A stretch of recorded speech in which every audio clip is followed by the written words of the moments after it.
you're ready, you're on. Hi everyone, welcome to Lockdown Live. I'm Robin Richford. And I'm Hope Ellen. And today we're going to be talking about all things showbiz and presenting. We're going to be talking about the highs and the lows of our industry and how we've got to where we are at the moment in our current journeys. So we're going to start off today by telling you how we actually met. So I knew of Robin through social media, but it wasn't until we met at Ravensbourne at a shoot for Pop and Lock that we actually became friends. I know! I feel like it was like the beginning of our little presenting love story, Hope. I know, how cute are we? And now we're here again for Ravensbourne. Yes, we are. And we're so excited because it's such an amazing opportunity for people to kind of have a little insight into our world and our journeys, because our journeys have been completely different. But it just shows you there's kind of not one conventional way, is there? Exactly. And we've got completely different kind of views in where we want our careers to go as well. So it is completely varied. Let's start by talking to people about how you started off your journey, Robin. So I started off my journey because I was a dancer and I got injured and I was feeling a bit like, I was kind of in my, I think it was in my first year. I was at my first year. I'd come down to London to be this dancer, but I kind of always knew like I wanted to be an entertainer, but didn't really know where I could fit. But knew performing arts was like a good way to kind of get me down to London and work it all out. Yeah. So I got injured, and my mum bought me like a presenting course for my birthday. And so yeah, I went on the presenting course, and the course itself was all right, but it was more the fact that I was like, oh, I love this. Like, this is actually what I want to do. And from that point on, I kind of made the decision in my head that presenting was the avenue that I was now going to go down. And it was quite a windy road for a few years. I went away and danced for a few years. I went abroad and did all of dance on the cruise ships and things like that. Wow. Yeah, and then I started like making videos as I was there. And that's kind of how I got started, just kind of making my own content. And I got like a friend who at the time, he's like a big YouTuber now, but at the time he just wasn't. And he was like making show reels for like 150 quid to earn some money. So we just ran around London and made a show reel basically and put it onto the corners of YouTube. Thinking no one would see it. And yeah, a CBBC producer saw it, weirdly. And yeah, he was starting his own agency, and that's how the ball got rolling for me. It was really, it was a bit of a weird route. How about you? How did you get started?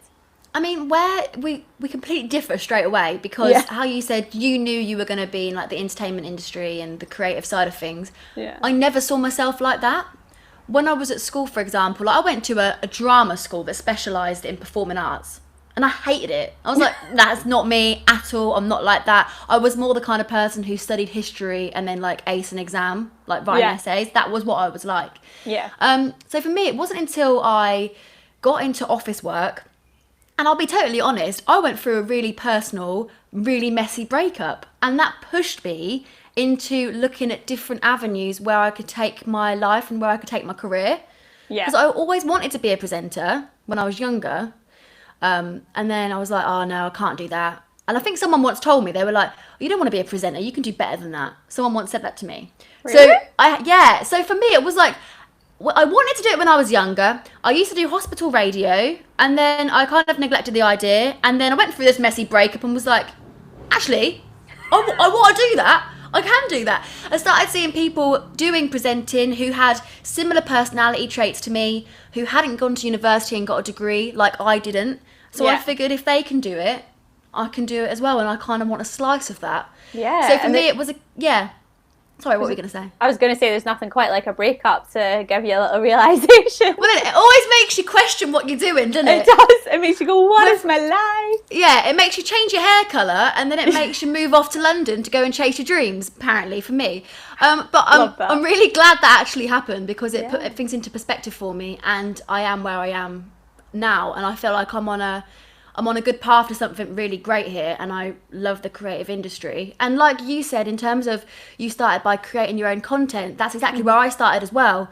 I remember speaking to someone who at the time was working for The Sun, working for like the media thing for the Sun. And he was talking about video content, and he said, if you want to be a presenter, you need to get something out there, because you can't just, it's not going to just happen. And that's a big thing that me and you both, like, we believe, don't we? That you need to go out and grab it, otherwise no one's going to do it for you. No.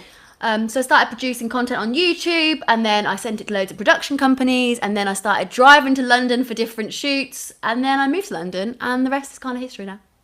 Love that. That's my journey anyway. I know, I was like, I mean, that's us done now. We don't even need the next step. Sorry. No, I'm joking. No, it's great. And also as well, I think it just highlights like how different journeys or how different our journeys have been, but yet you end up at the same place anyway. So I think it is such a personal thing presenting, because it is you, but like you on a good day. I like to say anyway. So if you could look back at that version of yourself, what is the biggest thing that you had like no idea about, or you just didn't expect? I had no idea that I was a creative person. I literally had no idea I was a creative person. And for me, presenting now is kind of just like one part of what I kind of want to do. I love producing my own content. I've written like a short film, and I want to write a book, and I want to do all this creative stuff, and I didn't even think I had that kind of mind. Which so is that's crazy, because you're so creative. Right, and I didn't know I was. I remember playing with my next door neighbours when we were young, like little kids, and they used to think of all these crazy games we could play. And like they'd think of all these crazy songs, and I would just have the most rubbish ideas because I just wasn't creative like them. But actually, I am. So I've had to go and learn that about myself, and it's been really insightful and amazing. What about you? What kind of thing would you tell your younger self if you could? I don't know if I'd tell her, but it's definitely a longer road than I anticipated. But I think she's better not knowing that, I think. Some things are just left better, because I think if someone told you how long it was going to be, I don't know that I would have done it. But just because it just seems so daunting then, doesn't it? So, but I think I'd tell her to actually, like, she's got everything that she needs, like, to do it, but and the confidence will come, but the confidence will only come by putting yourself out there. Like, sitting at home and thinking about it definitely won't help. Isn't it so wild to think of your first presenting video compared to now? Because I look at mine, I'm like, oh my God. Yeah. I thought I was confident back then, but I really wasn't. I know. And I think as well, like, it is like anything you say, like, you're always going to look back at the first one and think, ooh, no. So you may as well just get it out there and get it over and done with, and then that way you can start building, and that's how things actually happen, isn't it? Yeah, well, you can't grow unless you put something out to begin with. Yeah, so I always say that, because I tend to get like messages from, you know, people that want to start presenting, or they've just started and things like that, and I take one look at their Instagram and I'm like, well, if your Instagram doesn't even look like you're a presenter, then, you know, that's the issue right away, because if you don't put it out into the world that that's what you are, then nobody comes to you with any opportunities, because they don't know. Exactly. I think a key bit of key information, a key point or tip someone once gave me when I was kind of starting out is that stop saying that you're an aspiring presenter, because people are always like, well, how do you become a presenter? And it's kind of like, you just say you are until you start getting paid for it, and then you are. Yeah. That's literally it. So don't take, no matter what you're doing, presenting or anything, any kind of industry, take out the word aspiring, because if you do it, then you are. You are that. I totally agree. And I think the minute you say aspiring as well, it just automatically tells them, A, you're not experienced, and you probably have more experience than you think, but B, that you're actually not that confident, in the sense that if you're not super confident in you, someone's not going to give you their project, whatever you are, whether you're a presenter, producer, director, any of those, like, no one's going to have the confidence in you because you've not got the confidence in yourself. So I think it's just really important to be like, oh no, I'm a director, that is what I do, you know. And confidence is a big part of this, and it comes into like feeling pressure, because sometimes when you feel pressurized, it can knock your confidence, or you can overthink how you've performed in certain situations. For you, Robin, what's like the biggest bit of pressure, and where does that come from? Oh, there's so many different pressures. Like being self-employed, you've got the financial pressure. That's a huge thing. Boring. I know, right? Sorry, guys, but it is. It's the way it is. So yeah, you have your financial pressure. But I think the biggest pressure probably comes from myself. And I think that I put a lot of pressure on myself, or a lot of expectation on myself to reach certain goals at certain times. So I think a lot of pressure comes from that. And I do also think social media, hate to say it, there's a bit of pressure from that. But again, it's kind of you inflicting it on yourself, because it's from what you see on there that you start to push, you know. Where do you think your pressure comes from? I agree in the fact that it's definitely from myself. I think, I'm talking a few weeks, but I'm going to say, I think as I'm getting older, I'm comparing myself. A few weeks. I'm comparing myself less to other people, because I'm kind of like, well, I'm not running a race with them. I'm doing it with myself. Yeah. And I've also come to the realization, and this is by talking with you and other presenters, and I would say that if you want to get into anything, try and have a group of people that you know are doing the same things as you.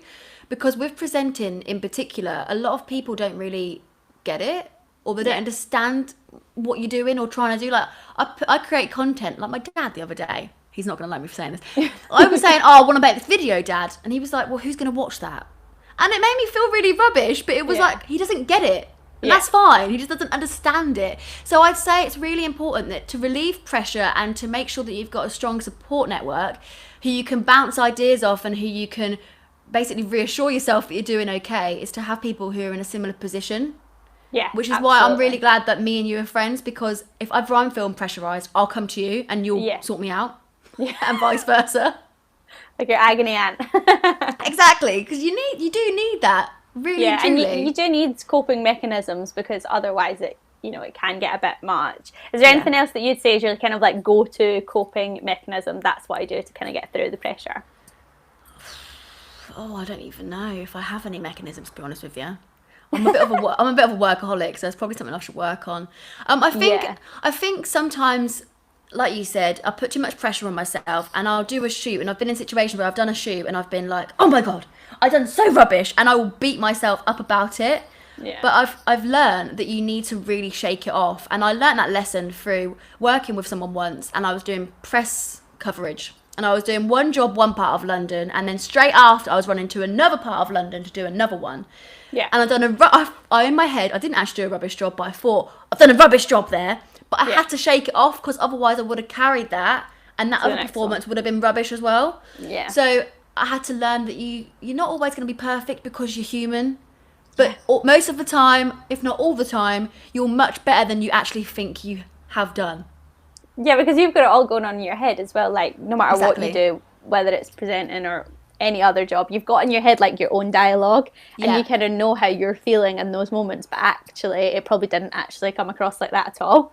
Well, it's like sometimes in interviews you can be like, oh no, I really stumbled on that, or I said I waited too long to answer, and actually you watch it back and you're like, oh, you can't even tell. Yeah. But in your head you're blowing out of proportion. So just chill out, try your best, and that's enough. That's fine. Just do what you can do, innit? It's true. I think like my kind of go-to coping mechanism would be like remove myself from work for a little bit. So like, I decide like, okay, tomorrow I'm like turning my phone off, and I'm just having a day where I'm not going to think about work, because the problem is once you put all your value of who you are as a person onto your work, it's just like such a burden for your work to carry, and so you end up more stressed about it, and the pressure builds. How long do you think it's taken you to get to that place where you've recognised that and you've put coping mechanisms in place? Because I feel like I'm not there yet. Yeah, but I do think as well, like, you tend to get there, I think, once you have ticked a big thing off of your to-do list. Or your, which you have. Not to-do list, but like your aims. Yeah, I think that definitely helps, because you lose that kind of like, that first step, like the first step in the door, if that's you're just like this constantly on a treadmill, right? You're just like, get me there, get me there, get me there, get me there, and it's so unhealthy. But no matter how many times people tell you it's unhealthy, you're like, I need to do this, right? Yeah. And in a way, I think you kind of do need to do it in a roundabout way. I know it's not healthy, and I do think that, especially because it's Mental Health Awareness Week, it is important to really, like, if you can take that day out, even if it's just a half of day, but it's not taking it out and sitting there and thinking about work. There's no point in going to a barbecue with your mum and dad and sitting there and just thinking about it, because that's not doing anything. If anything, it's doing more damage. It's actually taking that kind of moment for your brain to just reset a little bit. And I think that it's come with age as well. I'm slightly older than you, so I think it does come with age, and it comes with like finding it's almost like finding goodness in other aspects of your life. Like, I'm at an age now where my friends are getting married, they're having babies, and it's like, sorry, when did I get to this age? I mean, I'm so not there at all. I'm just so not. But watching them kind of like take those steps and kind of be a bit more settled, so to speak, you look at, you know, their baby being born, and it's your friend that you've grown up with, and you do start to realise that, gosh, there's a whole world outside of my work. And I think that's actually, that helps, because that kind of makes you go, hey, like, I'm doing all right. Like, I think I'm having a bad day, but I've not got a mouth to feed. You know, like, so you kind of allows you to go, there's more to this picture. There's more to just having a career, you know, because the career's there to make you happy, right? And it's so that you can facilitate all the other aspects of your life. You know, it's there to earn you money so you can go on holiday with your family. It's there to do something that you love, absolutely, but you're not going to love it every day anyway, because you're not going to love everything any day, you know. This to me is highlighting differences in our kind of views of our, like, the way that we are presenters, because for me it's like, it's my personality, and I, like we spoke about the other day, when me and Robin have calls like every week or so. It's a new tradition in lockdown. She was saying to me, like, well, you're a personality. That's kind of where I fit. So with me, it's like, I will post stupid stuff on Instagram because that's my presenting style. I'm just being me. So I think maybe that's why it's harder for me to switch off my career from my personal, because it's very much blurred. But I don't think that's a bad thing. I just think I need to start finding other things outside of it that possibly I can delve into as well, because I find at the moment, and it's definitely something I'm trying to work on, especially during lockdown, is to try and have a more of a balanced kind of situation. But I find that if I'm not working, I'm moody. So I need to find other things that make me happy other than my work. It's fantastic that my work makes me happy, but there needs to be more to life, like you're saying. Yeah. And I think it comes as well, like, it just comes with time. And I think it also comes with not putting your value as a person on your work, because there's so many wonderful aspects of you, hence why you are a presenter anyway. And so I think that it's really important for your own brain and your own kind of mentality. What I tend to do is I kind of keep my my part private, if that makes sense. You froze a little bit there. Did I lose you there? You're back. You got now. me here. I'm back. Yeah. Okay, good. My kind of trick, so to speak, is kind of keeping my partner and my friends kind of off my Instagram. So I kind of I still do like my silly things, and it's very exciting when we do get to see your man randomly.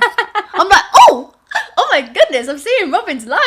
It's like a nice little treat for your audience. Whereas me, there's nothing to hide. If I had a man, he'd be everywhere all over it, but I haven't, so that's lucky for him.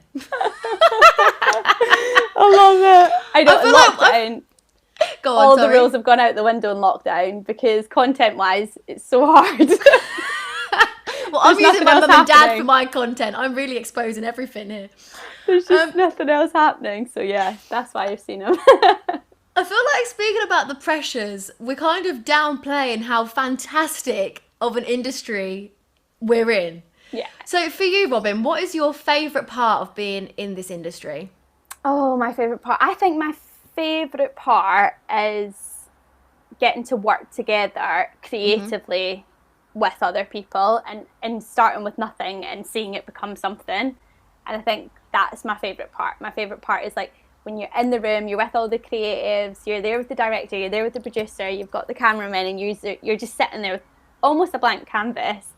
Obviously you'll have your format and everything, but you know how you all deliver your jobs really matters on how the outcome is going to be. So I think that's my favourite part, and I love like meeting different people. And I have like friends that are like cameramen or soundies and things that you're just like, in any other aspect I probably would never have had them as a friend. Do you know what I mean? Because you wouldn't get a chance to meet those types of people.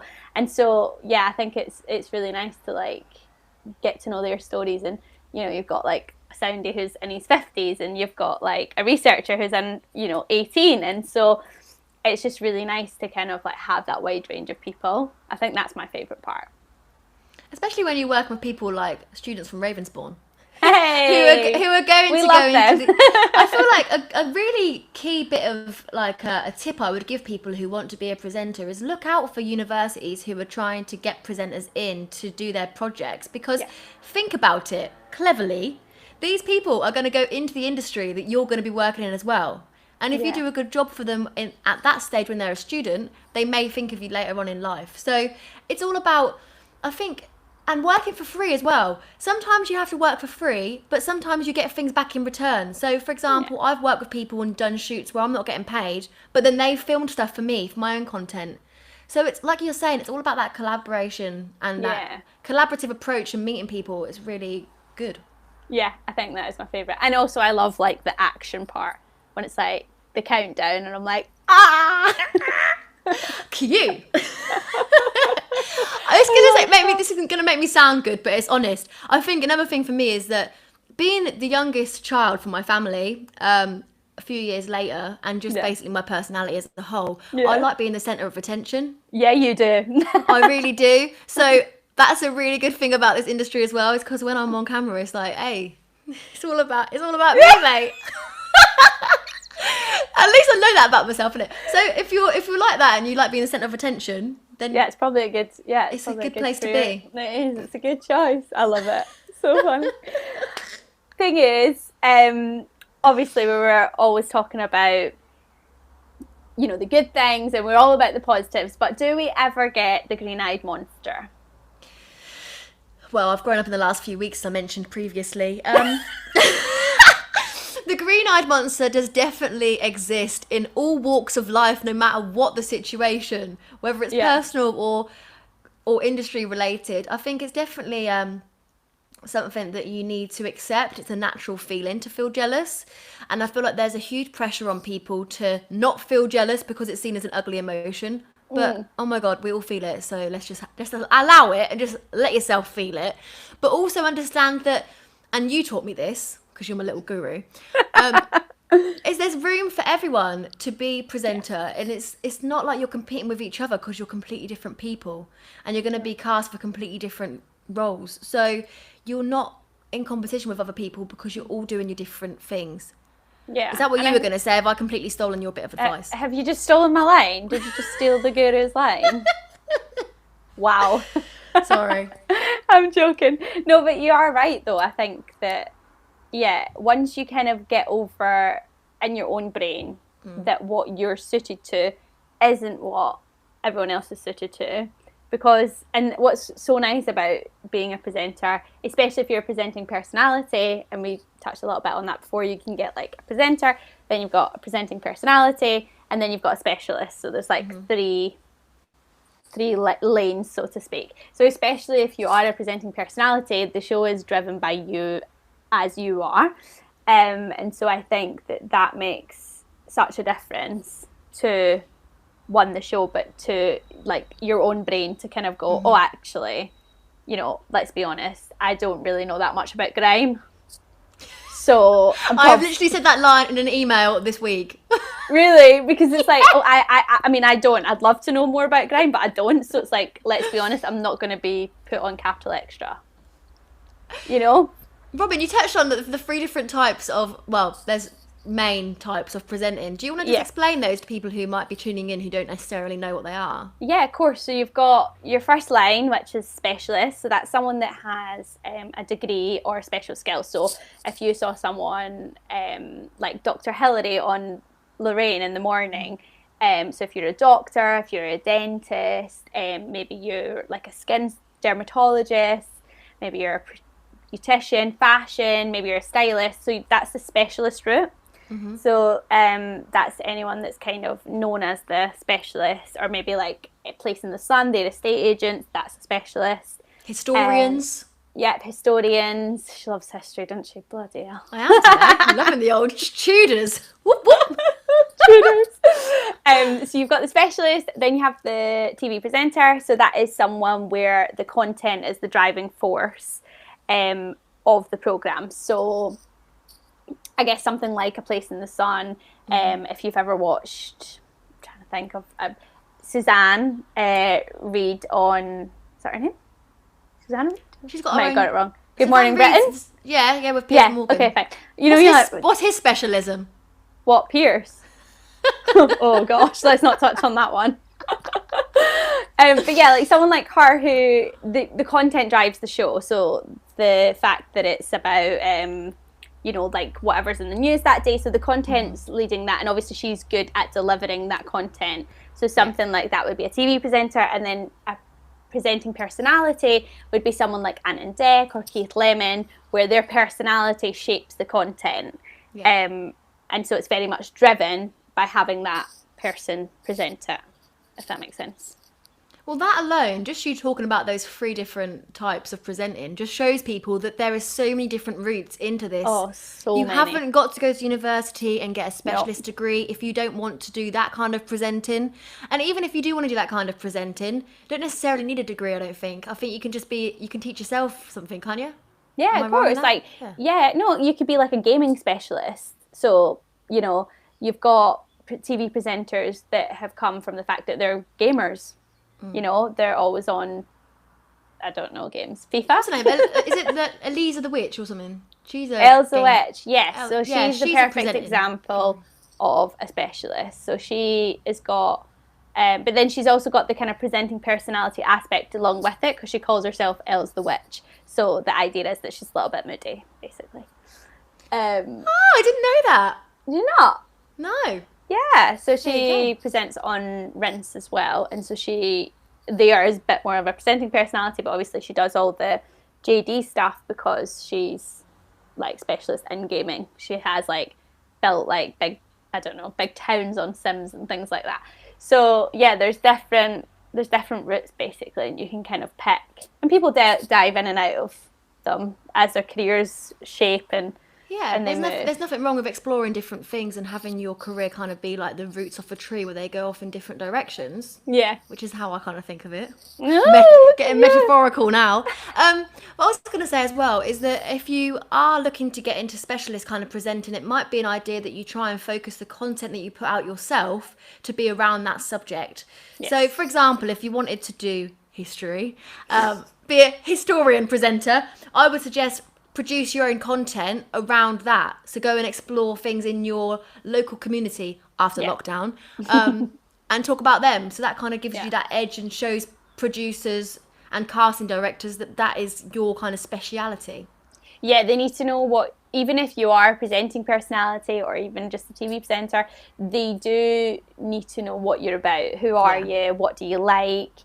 Because that has a massive impact on what jobs you get. So that, I actually remember starting at Scrambled and them saying to me, so, like, who are you? And I was like, I hate that question. I don't know. Like, Robin, like, what I am hope. Yeah. I was like, I don't know. So I think, that is one thing the producers will always ask you. Who are you? Like, what you about? Are you messy? Are you organised? Are you on time? Are you late? Are you, and that big question that a lot of people like, what's your USP?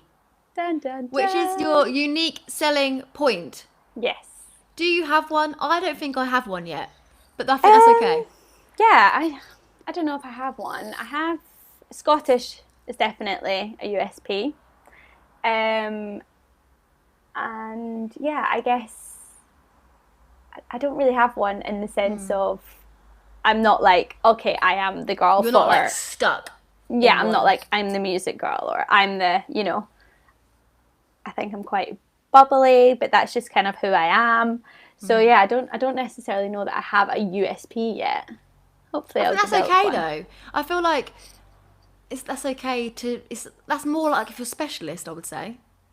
Yeah, I think you do need to have a little edge. You've got to have something that makes you memorable, basically. Yeah. I think I'd say my dancing. Don't know about that. What's your USP? My dancing, I'm very good at it, but don't you know? She's rubbish for anyone that's watching.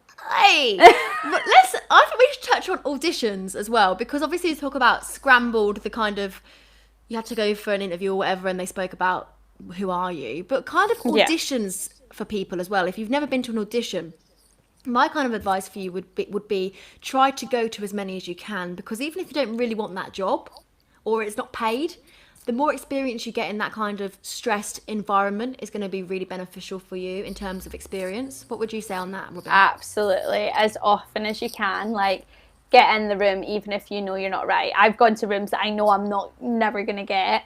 But in a way, it actually makes you step up to the mark, because you kind of know you're not really right for it, but you kind of try anyway. And I think that it is important to always just kind of put yourself out there. One, because you don't know what other project they've got going. And then two, it just builds your confidence every time you go. And make sure it does build your confidence and not break it. You've got to kind of work on the old noggin on that one. But when it's a really good opportunity to meet people and network as well. Yeah, we met loads of people at BBC London, didn't we? Oh yeah. Yeah. Yeah, my day didn't end that well that day. There was a bar, that's all I'm going to say. There was a bar. We're going to go on to some of the comments that we've been receiving from people. Yeah. I did just see one there. Bear with me. Just come up. Oh, there we are. That's my window. Sorry, everyone. Just spin you around to see the window there. Go on, Bobby, do you want to take it? Go for it then. It's actually a really nice comment. So Shifra Power says, this is so motivational. Love the energy between Robin and Hope. Thank you very much. We are so cute. Isn't it? Someone, Lizzie Atwood, how do you find working as a freelancer? Is it daunting? Now, you can answer this one, Robin, because you're fully freelance and I'm on the cusp. Yeah, so freelancing, I guess if you think about it, it's daunting. One, don't think about it too much. No, I'm joking. My top tip for being a freelancer is have a side hustle. So have something that is going to kind of pay your bills until you can go fully freelance. So a bit like what Hope's saying, she's kind of in that transition time at the minute. So like have something that you've got on your back burner. So whatever that may be, it could be literally anything. So like you might be like really good at arts and crafts and you might want to sell paintings on Etsy, or you might want to work in like a sales job. Or you love chicken wings and want to serve them to people like me. Yeah, or you love chicken wings or you want to serve them. Like that's the perfect thing, because what you don't want to do is just, when you're first starting out to be a freelancer, you don't want to put so much pressure on yourself to earn money from your career that you then make decisions that aren't quite right for your career because you need the money. And so you kind of want to be in a position of strength where you're really thinking about where you want to go. So I don't know, say you're wanting to go into documentaries, you don't really want to be finding yourself in a job that has nothing to do with documentaries full time just because you have to pay your rent. It's much easier if you can get something that's a side hustle that can kind of tick along, earn some money, maybe do it 3 days a week, and then that way you've got time to actually spend on your career. But when you do make the leap to go freelance, make sure you're charging enough for a start.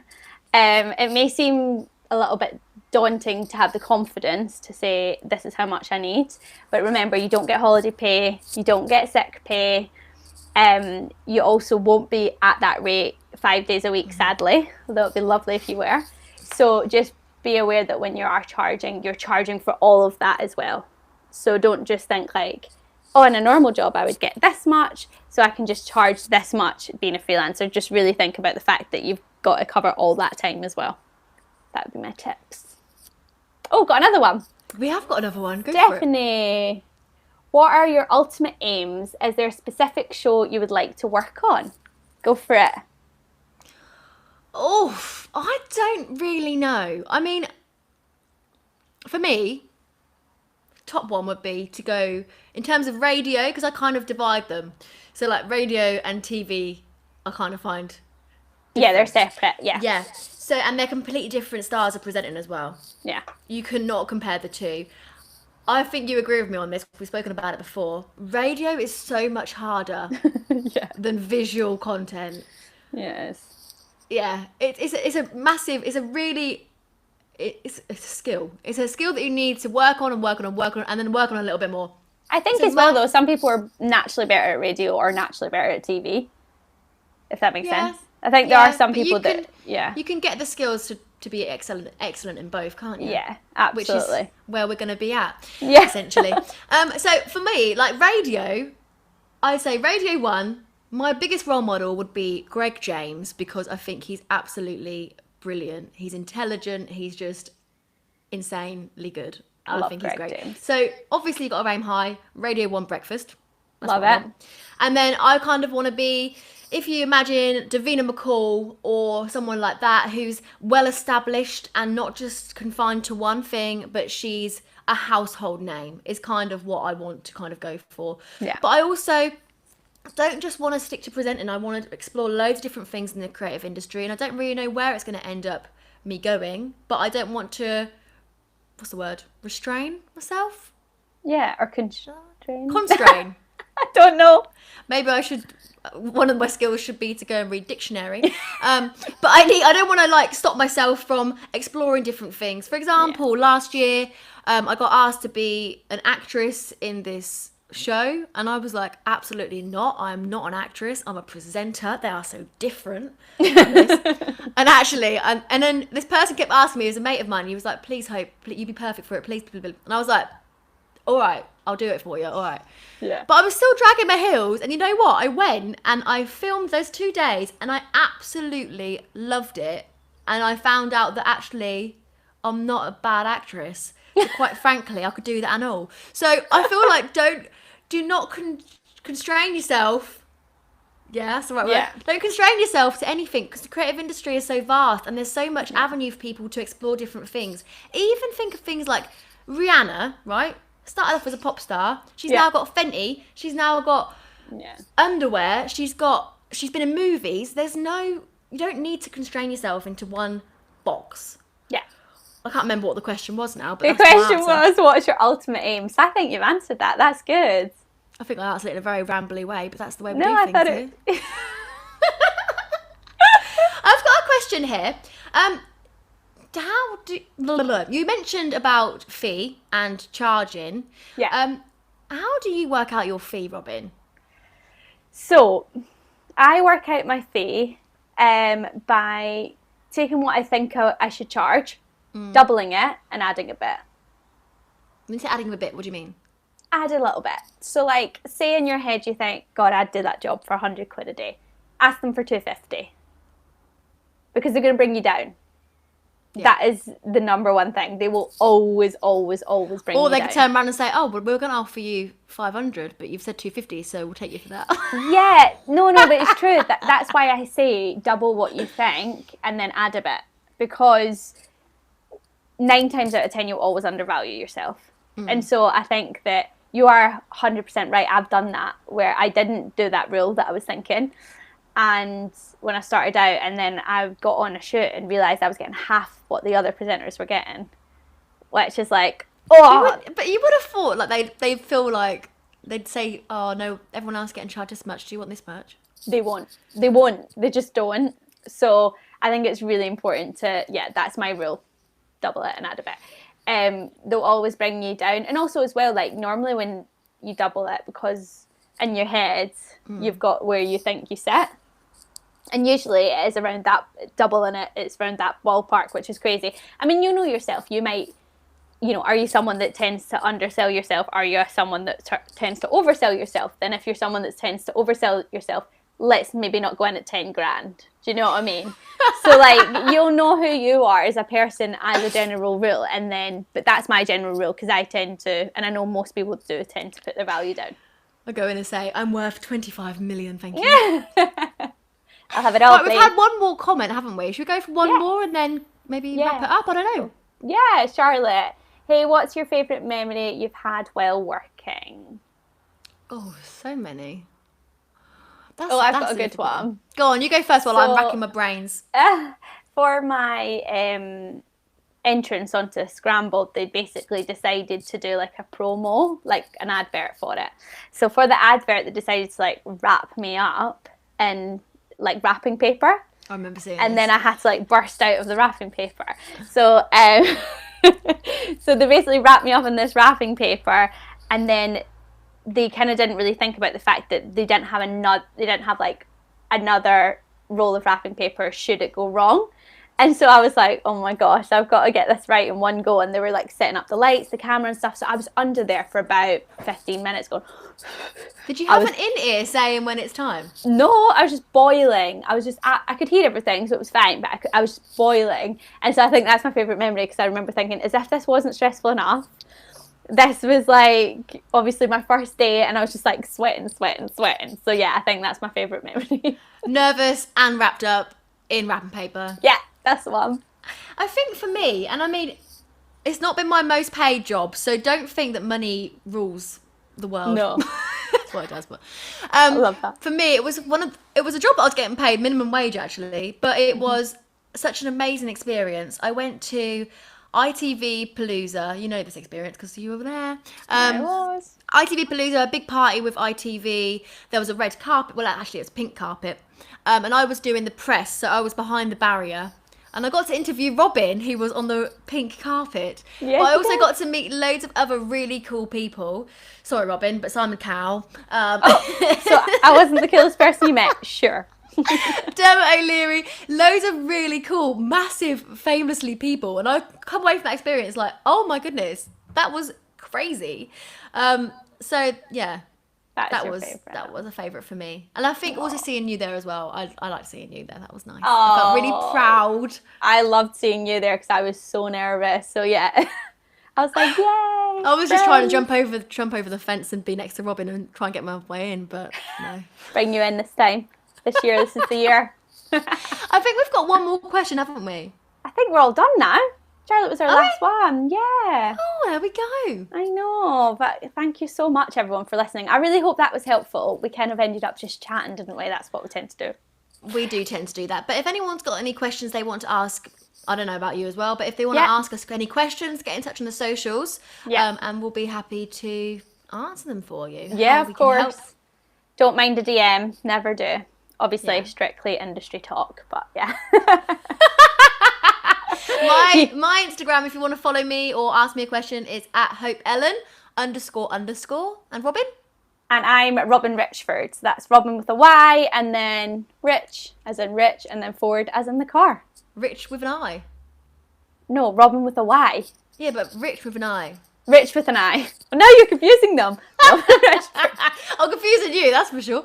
Right, thank you everyone so much for joining us today. Make sure you tune into the rest of the week of lockdown and live. There's going to be more things where we are actually featuring, so you don't want to miss that. No, you never want to miss that. Some very burnt banana bread coming your way. See you later everyone. Bye, Robin. Bye. Oh.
Hi, I'm Becca and I'm here with Lockdown Live for Motivational Monday.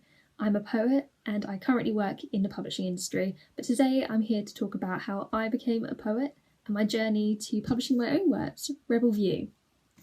So before university, I actually didn't like poetry at all, and I just couldn't engage with it at all.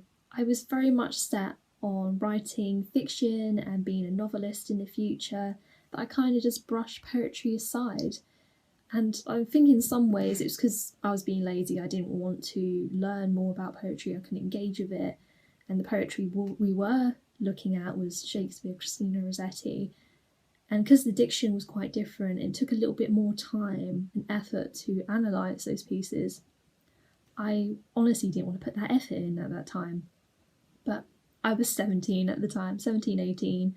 And I think now I'm much more mature and I'm able to analyse poetry, and I have much more interest in analysing poetry now. But at the time, didn't want anything to do with it at all. I was set on writing fiction, I was set on being a novelist. So I decided to go to university and study literature and creative writing, and I was loving it. Like, literature was great, fiction was great, and then I realised I had to do a compulsory module during my first year of poetry, and I was terrified. Absolutely terrified. Because I thought to myself, I can't engage with poetry at all. I don't know how to analyse it. I don't relate to it at all. I just generally don't like it. How the heck am I going to even write a good piece? I did fiction modules and I really enjoyed those and I did really well grade-wise. And I thought to myself, I just don't want my grades going down because I don't know how to write poetry. I don't like it. What am I going to do? I was absolutely stressing about it. Absolutely stressing. But I had no reason to be scared. No reason. I went to the module on the first day, and the seminar leader, she also had these kinds of fears that we might not want to be there, and she voiced that, saying, I know some of you might not want to be here, this is a compulsory poetry module, but I'll make it worth your while, you will have fun. She did not lie. She did not lie at all.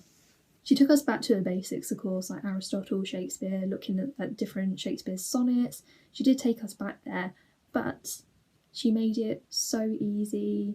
She took her time with us and we built up from there. So we didn't just look at Shakespeare, we looked at people like Ezra Pound, we looked at Holly McNish, we looked at the button poetry videos on YouTube. We really expanded our horizons when it came to poetry and our exposure to it, and it made it so much easier. And I finally built up the courage to write some my own poetry. And I will admit, at first, it was not great. It was not great stuff, but it was like my first few tries, so I gave myself, a little bit of slack. And I got feedback from my classmates, I got feedback from our seminar leader, and I slowly started improving. I actually started really enjoying it as well and reading more poetry, and I had a couple of friends give me poetry books as gifts. I actually started getting more into the groove, and I ended up finishing my first year with a full portfolio of poetry, and I was very happy actually, very, very happy, but I was still set on being a novelist. I was still wanting to take more fiction modules. So I did. And during my second year, I decided to take a poetry module, and I did take a fiction module on 2 of my terms. I really enjoyed my fiction module that came first before the poetry one. I was still very set on it. I was like, yeah, this is great. Love it so much. I got to the poetry module. I was a bit geared up after first year, like happy, ready for it. Not geared up as in drugs, don't worry. But I was more on a high of happiness that I had worked really, really hard during first year and it paid off. And I thought to myself, I'm older, I'm wiser, I know what I'm doing now. Second year is going to be amazing. I got in there and unfortunately I had a bit of a dip in my writing. I wasn't gelling with the module content and my course mates writing as well. They all seemed to be reaching the level that they should have been, and I was somehow lacking behind all the time. And I didn't know why. I was very, very confused.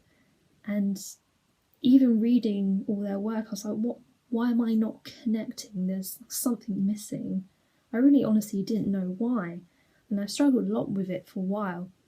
And I handed several pieces in for feedback, and I got a lot of negative feedback. I had a few people saying I didn't know how to write at all, I wasn't a concrete writer, and a lot of negative feedback. But I did receive a lot of constructive feedback, good feedback that I could use to improve my writing. So I listened to those people that did really give me something that I could work with feedback-wise, and slowly improved. And then I started hitting the mark more, and I started getting better feedback, like, yes, this works, this really works, continue doing this, can you please continue doing this? And that's all I wanted to hear. And I think for many young poets, it is so vital that when you do hit a little, blip in your writing, it's okay, especially when you are young. You're still finding your way, like I was during my second year. I was only 19, like come on. So I was 19, 20. Let's not go there. But it's so important for you just to give yourself a little bit of a break, a breather, step back a minute. I think as well, look at what other people are writing and how they're writing, and what they're writing about is the most important thing. And think to yourself, do I want to use any techniques that they're doing? When you're giving them feedback on their work, do you think to yourself that this could also apply to my work? It's something to really, really think about and take a breather. Take that step back and think, what can I do? And if you have great course mates or great people in your life that can give you feedback, especially constructive feedback, just use it up. Pick on it. Get that feedback. It will help you immensely. So even though I had a bit of a terrible time during my second year trying to find my way, I did get back there. And it was very satisfying to get better feedback in the end. Even if I didn't completely gel well with the content at first, it was nice to have a more uphill rather than a downhill descent. And going into my third year, I was then again very happy, like, I got this, and things just kept going better and better. I took 2 poetry modules, no fiction modules at all. I'd given up on being a novelist at this point. I was pretty happy with being a poet, so that was a great transformation. And if I do end up writing novels at some point, who knows, but I'm going to stick with poetry for now. And into my third year, we had an opportunity to go onto a module called the Book Project. And it meant that we could either publish a short novella or a collection of poetry. So of course, I was publishing a collection of poetry, of course. I turned up on the first day, and so many people there. Everyone had brilliant ideas, and seminar leaders were like, oh, what's everyone's plan so far with their piece? What's everyone thinking? One person was saying how they wanted to do a historical novella. Another person was saying how they wanted to do like a drag car race novella. Sounded amazing. And a few people were like, oh, I'm going to do a collection of poetry on nature. A few people were saying on like angry protest poetry. Everyone's ideas sounded amazing, and I was so jealous. I was like, oh my gosh, everyone's got it all together. And then it came to me of, okay, so Becca, what are you doing? What am I doing? I'm just gonna write. I have no theme for my poetry. I'm just gonna write what I feel is best at the time, whatever inspires me. My God, there was a silence. I've never seen a whole class of people look so scared for me. And my seminar leader was worried, and she voiced it. She said to me, if I'm worried about anyone from day one, it's you. I wasn't surprised. I wasn't surprised at all. And I tried to explain that for me, writing with themes is a constriction rather than a structure for me. But to be honest, for some people, they do need to write with a theme. It keeps them on track. But for me, it kind of holds me down as a writer. And there's nothing wrong with that, okay? Nothing wrong with that at all. Because I did all of the work. Within 12 weeks, we had to write, edit, design, get our book printed, do a book launch, and then do a reading. And I managed it. I managed to write a full book of poetry in those 12 weeks. And I edited it myself. I did it all, with obviously the help of feedback from my course mates and my seminar leader. But you had to format the complete book yourself, everything. I did it all, went to the book launch, did a reading. I think it went really well, the reading. I was very proud of it. And I ended up getting a really good grade for that module. And my seminar leader said to me, like, you proved me wrong. I was really worried about you, but you said it'd be fine. And you definitely proved that. It was so fun being able to do that module, because it opened my eyes to how everyone else does their writing and how they look at a product as well. So yeah, this is the end product that I created in the end during that third year module, which was absolutely amazing. So I had to do like all the design here. You had to do like copyrights inside, so on and so forth, like that. And they said, oh, if you want to do illustrations, if you want to get someone to do art for you, that's okay. But I just did my own. That's just a little preview. I did that all myself, just to make my life easy, because obviously I just wanted to make sure all the copyright went to me. So I did it all myself. But I really, really enjoyed it. And it really opened my eyes to how much fun you can have with poetry and how the possibilities are truly endless. And it really defined me as a poet, and I was really proud of myself about it, and I'll continue to be proud about it for a very long time, because it was a great moment. And I think anyone that has a chance to do something like that should definitely take it. And my gosh, I'm still gobsmacked about it. But for anyone that is interested in writing poetry or is thinking about trying to get stuff of their own published, I think if you are in a university like I was, even if you're in the same kind of department doing creative writing, go for it, learn there. But if you're doing another degree, like if you're doing the sciences, business, law, and you're not able to access the course through your degree, I would say maybe join a publishing or a poetry society, so you still got those people around you who can give you feedback and you can see what they're writing. But with like the publishing society, I believe you can actually publish within their like magazines each year. So it's a great opportunity to start making a pathway for yourself, really.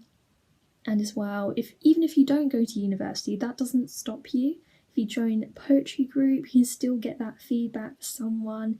You can start submitting poetry to competitions and magazines to get your stuff published, to get yourself known. And that's amazing. That's the best way to do it. Just keep trying and keep going for it, and it will end up being the way that you want it to be. And I think as well, the most important thing is to immerse yourself in poetry always. Not just the classic, just reading all lots of different bits and bobs. You don't just have to read books. I say if you do want to read books that really intrigue you. Open yourself up to all kinds of forms of poetry. So, watch live mics, watch different videos on YouTube of people doing their stuff. Follow people on Instagram that just do text posts of poetry or even spoken word poetry on the Instagrams. It's what I do, and I really enjoy sometimes seeing a post of poetry on my feed. It's a nice, different thing to see on your feed every single day. And I think as well, just write about what you want to write about. Anything you like. For me, I write about things I feel strongly about, so that could be, I could watch a film and feel it really impact on me, and I'll write a piece about it. Or your family, your friends, anything in culture that you feel is impacting you, even just your emotions, even happy times, bad times, if you can express it through writing, I think that is the best thing possible. I think as well, a lot of time, this definitely applies to me, I think the best advice I was given at university during my first year was have a notebook, have a notes page on your phone, for when you're out and about and you think of that one key line that you want to use for poetry. So for me, Face ID, I've got a notes page on my phone, and as you can see, there's just so much going on there, just lots of little bits and bobs. And the thing is, I've thought of those when I've been out and about shopping, or I've just been having like a little walk somewhere, or I've been on the way to work, been on the train.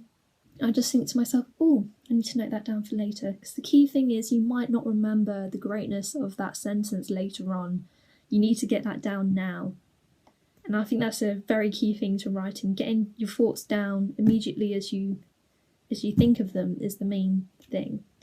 So I use that poetry note page quite a lot. And sometimes I don't use all of those pieces, but I know they're there for whenever I may need them.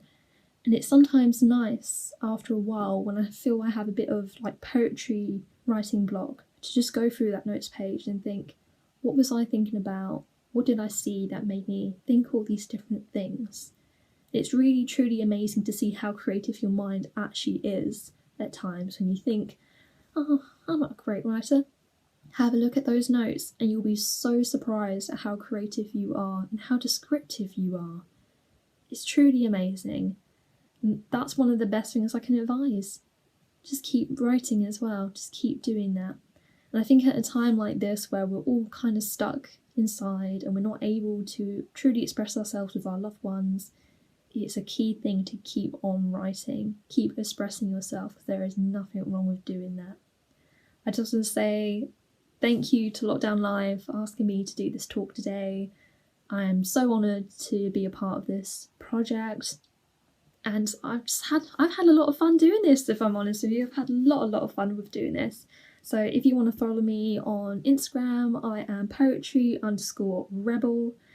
Also, my book is on Amazon now. It's under my name, Rebecca Ty, Rebel View. You can find that. It's a good price as well. That's nice.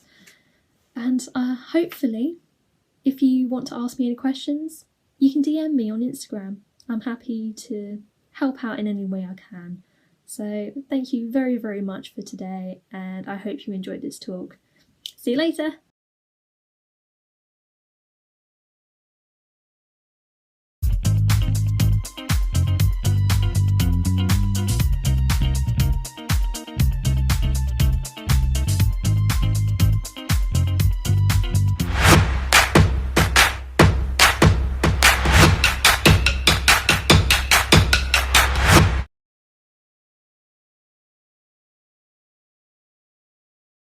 Hi everyone, my name is John Lee.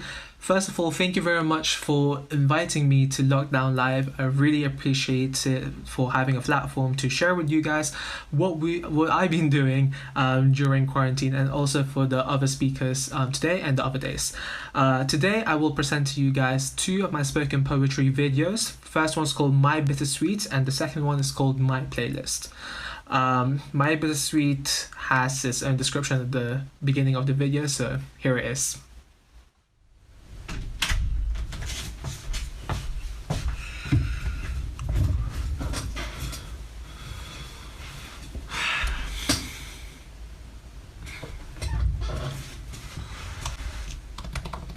Faith without works is dead. Don't ask how I got here, don't ask what I've done here, don't ask why am I here. Ask what I want to achieve rather than tell me what I should believe, but you should ask for help. It's not unmanly, it's for you mainly. There's absolutely no shame in finding yourself, so reclaim. And amidst all of this inside, outside, and there's too many problems, and you might think there's not enough solution, but there's just not enough contribution from the abolition to the revolution and the resolution, and you might just find yourself held captive to this orchestrated institution.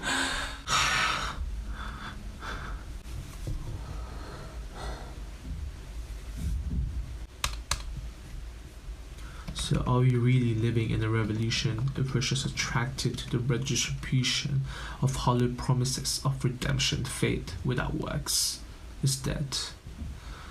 So we look at the divinely utterances of those elected to holiness. 1. A house divided cannot stand, because you're redacting us from the strongholds of the united. 2. Take back control. Send it back to where? Give it back to who? Allow it back. Why? Honestly, we are all just appalled. 3. Mag-aral ka ng mabuti. So that when you grow up, you'll know better, you'll have a better job, you'll have a better family, you'll be better financially, you'll be better generally. But I bet you'll stomp us down as soon as we learn, because we have not been through it all. No. We all live in the city of Corinth. Prosperity lives comfortably under the shadows of immorality, and yet here's the tea. I'm gonna ask you to do a very hard thing. It's so hard that it's presumed too easy to do. Are you ready? Listen. Prophecy should only be for the benefit of all. It must be motivated by love. It edifies, it exalts, it comforts, but it also builds people. For prophecy never had its origin in the human will. Don't take my word for granted. Check it with the words and let it be granted. Remember that when you decide who's next elected, for faith without works is dead. And if you're ever in doubt, call James at 217. The second video is called My Playlist. It is a bunch of random lyrics throughout my playlist. I have several of them, and I was trying to kind of create a story subconsciously with it. So if it doesn't really flow, or if it jumps from one place to another, know that it is kind of like made random, but I hope it does have an overarching message that you guys can understand. So without further ado,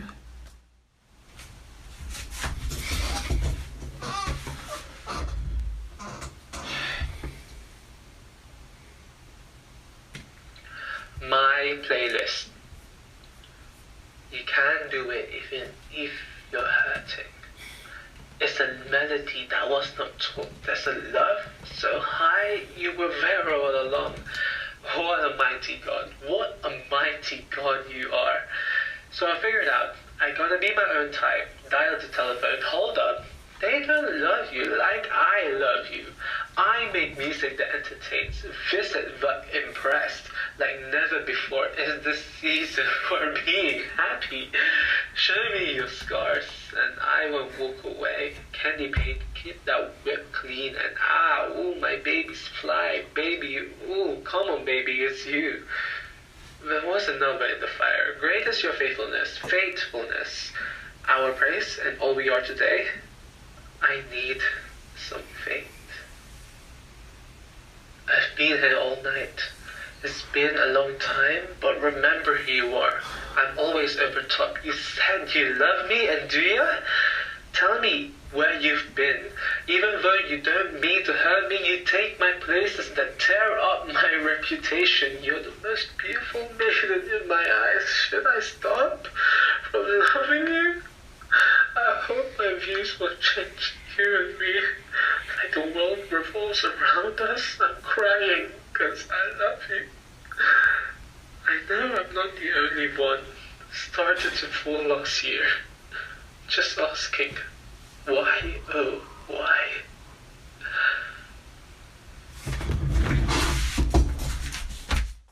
Thank you very much for watching my spoken poetries. Again, I want to say thank you to Lockdown Live for giving me this platform and for being able to share with you guys some of the contents that I do. If you want to see more, please go to my YouTube page. Just search up John Lee in the YouTube search bar and you'll see my channel. And also here on my Instagram as well. Thank you very much, guys, and I hope you have a productive and healthy lockdown. Thank you.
Hi there, my name's Alfie. I am a journalist for the BBC. My main role is to write, edit and read news bulletins for smart speakers, so devices like Amazon Echo and Google Home, as well as Siri and BBC Sounds. That includes our new interactive bulletin and most recently, over the past few weeks and months, I've also been working on the podcast Coronavirus Update 24/7. I first became a journalist around 2016 during the EU referendum.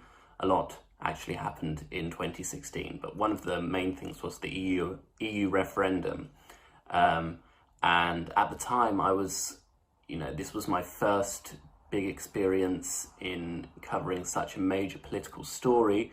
And I was told by several people, this is one of the, if not the biggest story you'll ever cover in your life. And I thought, wow, that's huge. Still, it seems so strange to me being so early in my career and being thrown into the deep end with this major story that had major repercussions, and as we found out, lasted several years. It wasn't just an overnight decision. It was something that went on for a while. And so, yeah, I was told that was the major story of 2016 and probably the biggest story I'd ever cover. So that happened, and then later that year, I watched as Donald Trump defied the odds and became US president against a candidate like Hillary Clinton, who many thought was sure to win the nomination or the candidacy. And so that was, at that time, I was also told this is, completely unprecedented, a complete surprise. And then I watched as Donald Trump got impeached. Only the third president to ever be impeached in the United States. And then subsequently stay in office after being impeached. And then, after that, between those times, we had the entire Brexit saga that went on. We saw David Cameron step down, Theresa May step in, Theresa May stand down, and an election that saw a massive defeat for Labour and a historic win for Boris Johnson's Conservatives.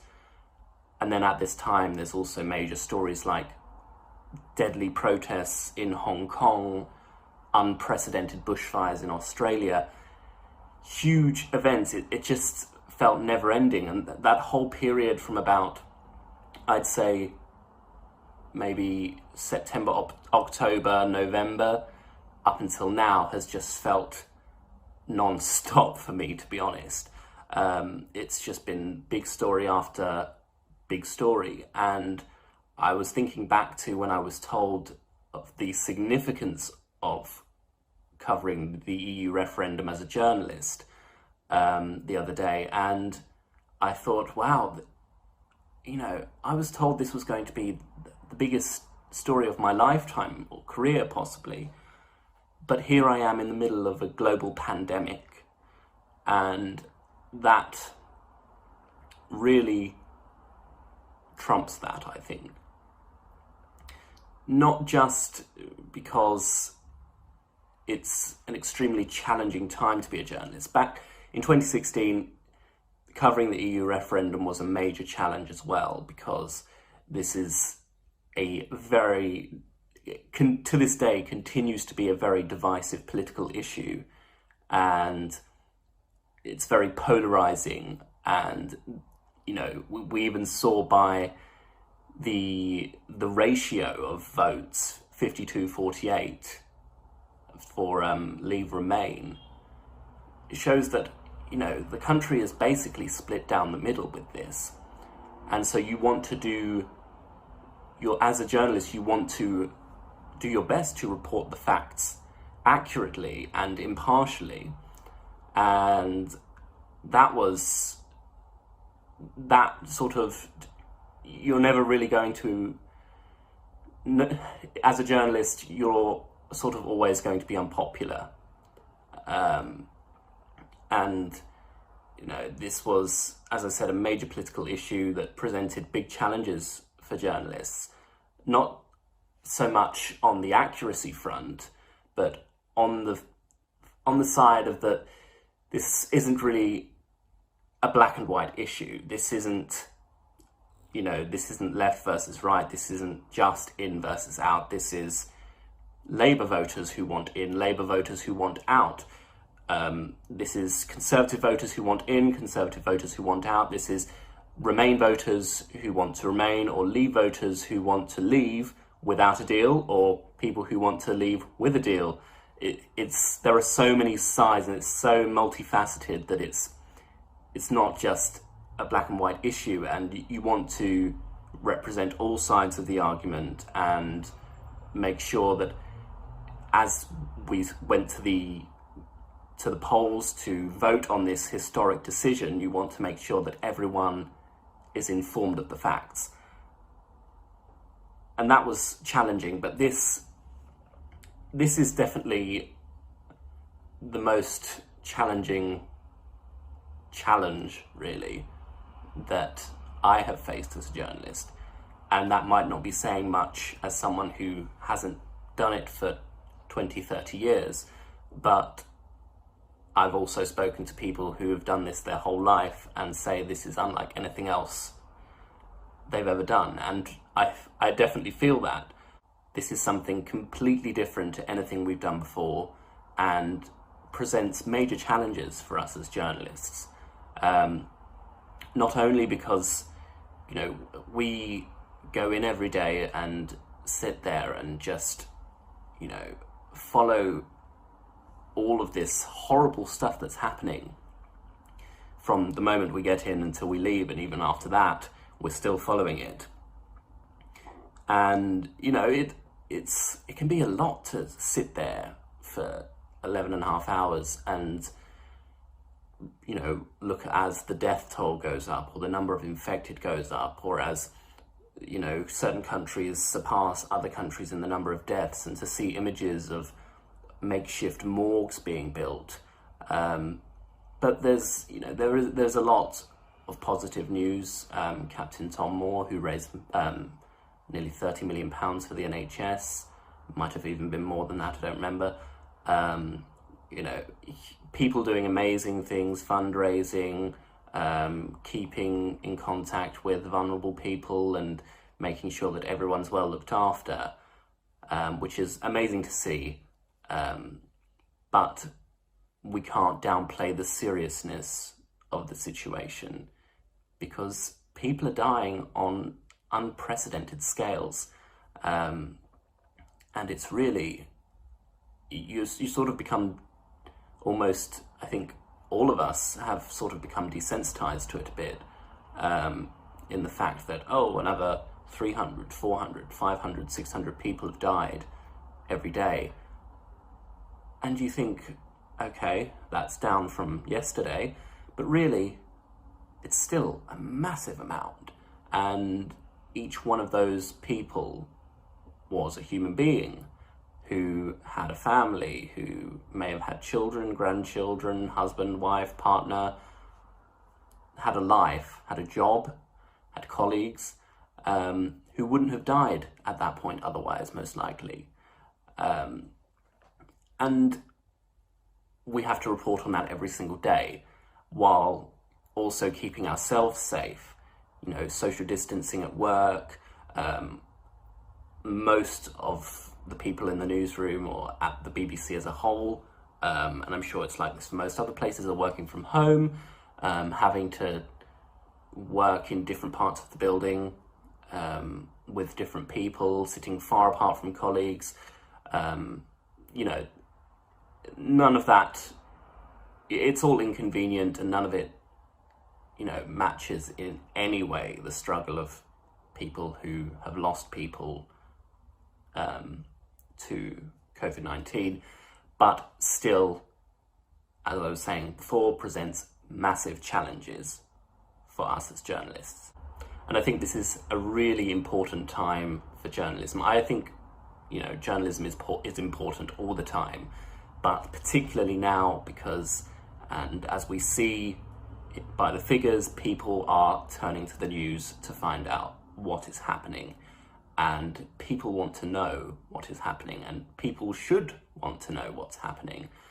And we play a massive part in making sure that, at this unprecedented time where people are feeling quite scared and insecure and unsure of what happens next, we want to make sure that everyone's questions are answered and that people don't feel like they don't know what's happening. At a time like this, you really want to be just as honest and transparent as possible. Unfortunately, for many people, that doesn't always mean being positive. But unfortunately, that's just life, really. And as I said, I think journalism is important all the time, whether that be at, you know, a national paper or something that's exposing corruption or injustice at a major company, or, you know, wherever it be within power, or it could be, you know, a local paper holding local government to account, or even something that we've seen a lot recently, which is local radio stations, local BBC radio stations sort of becoming a lifeline for people who are vulnerable or lonely or elderly, those who sort of, especially in lockdown where they can't visit family and friends, are feeling very isolated and disconnected from the rest of the world. And I think this isn't so much journalism, it's more just media, but having a voice to listen to on the radio or somewhere you can call in and speak to someone, I think is really important for a lot of people. And that's a huge part of public service broadcasting.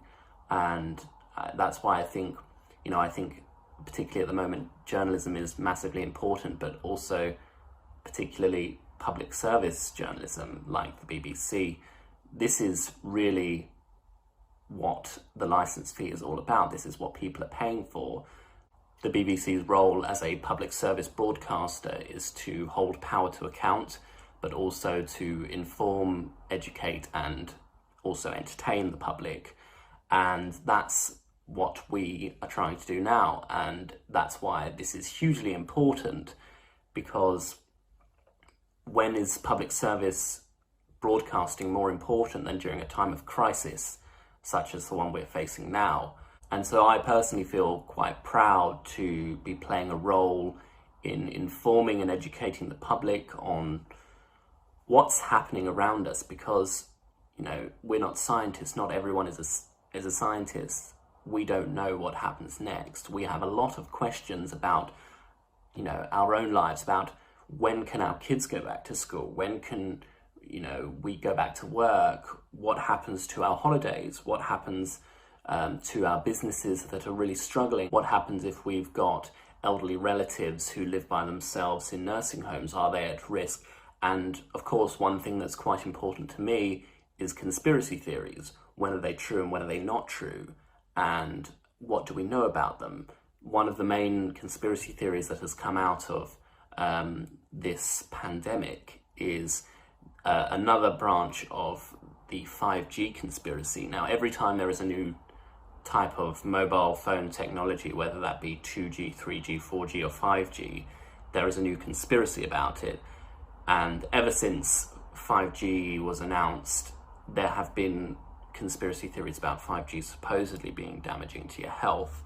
And now, basically, that conspiracy theory has a new target, which is coronavirus, that supposedly 5G radio waves can suppress your immune system so that you're more likely to get COVID-19. I just want to say that's not true whatsoever. It's categorically false. And this is something that we face as a traditional media agency or organisation.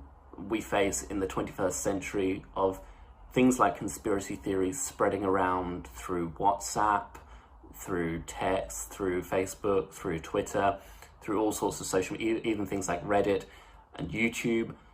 Conspiracy theories, which are generally quite dangerous. I think people think, you know, conspiracy theories are a bit of harmless fun sometimes, but they can be quite dangerous. And so it's our duty, really, to make sure people know what's happening and what's true and what's false. And it can be difficult sometimes because there are people that disapprove of that, there are people that see it differently. And as I said before, as a journalist, you know you're not going to be the most popular person in a room ever. And I mean, in life in general, you know you're never going to have people who agree with you 100% or believe you 100%. And that's unavoidable. But there are, you know, I think one of the problems that has been highlighted by this pandemic is that people fundamentally misunderstand what journalism is about. As I said before, journalism is about holding power to account and informing and educating the public. And people seem to misunderstand that.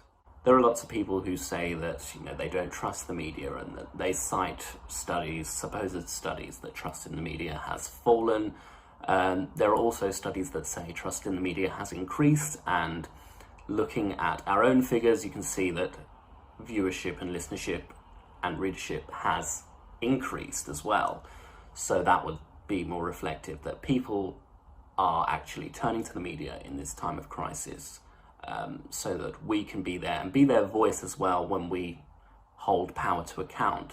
But there are people who seem to think that this isn't a time for criticism. This isn't a time to be asking questions of the government or powerful organisations, which is untrue. It's not the media's job to make everyone feel better. I know there are a lot of people who seem to think that, and that may come as disappointing news to some, but it's true. The media isn't here to simply, just make everyone feel great and say, don't worry, it's not as bad as it sounds, because it's bad. And, we wouldn't be scaremongering to say that. That's another thing, people say, oh, the media's scaremongering, we're reporting facts. That's just, unfortunately, it's bad, negative facts about people dying and people contracting a serious disease. But reporting those facts is not scaremongering. It's also not our job to cheerlead and say, how great is the government? They're doing a great job. Look how wonderful everything is. That's really not our job. It's our job to hold them to account and ask questions and be the public's voice, really. And so I think that's a very big misunderstanding from many people. Even in a time of crisis, it's not our job to cheerlead the government and sort of push this whole national spirit, national mood thing, because it's just not what we do. And I think that's where a lot of people's mistrust of the media comes into play, because we're reporting on things that they don't necessarily want reported, or they disagree with, or they seriously misunderstand what we actually do. And so reporting on this crisis, as I said before, has been a huge challenge, and we want to do it right, and we believe we're doing it right. And I'm immensely proud of what a lot of the media is doing, actually. I think we're doing a great job of keeping people informed of what's happening, and also asking those questions that people really want answered, and, dispelling conspiracy theories and things like that.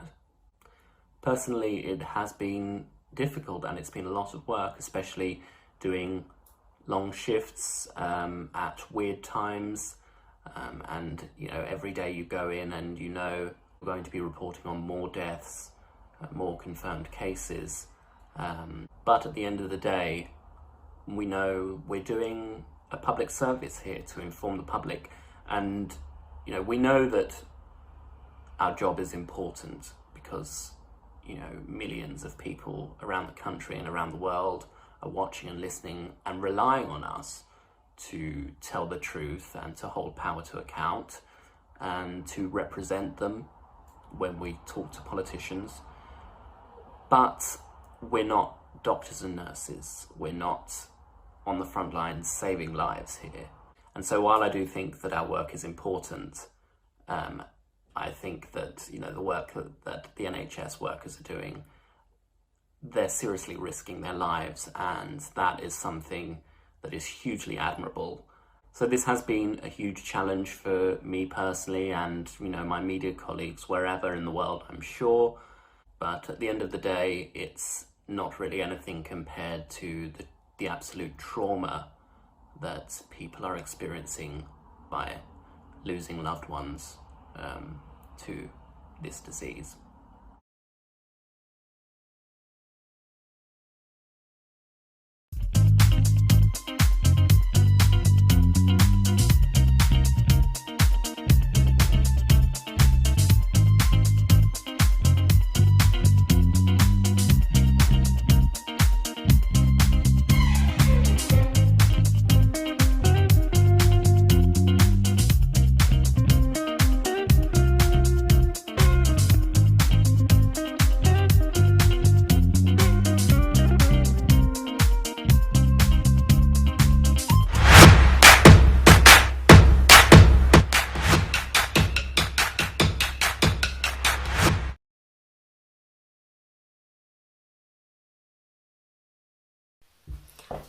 Hiya, my name's Jodie and I am the owner of Shop MacLeod.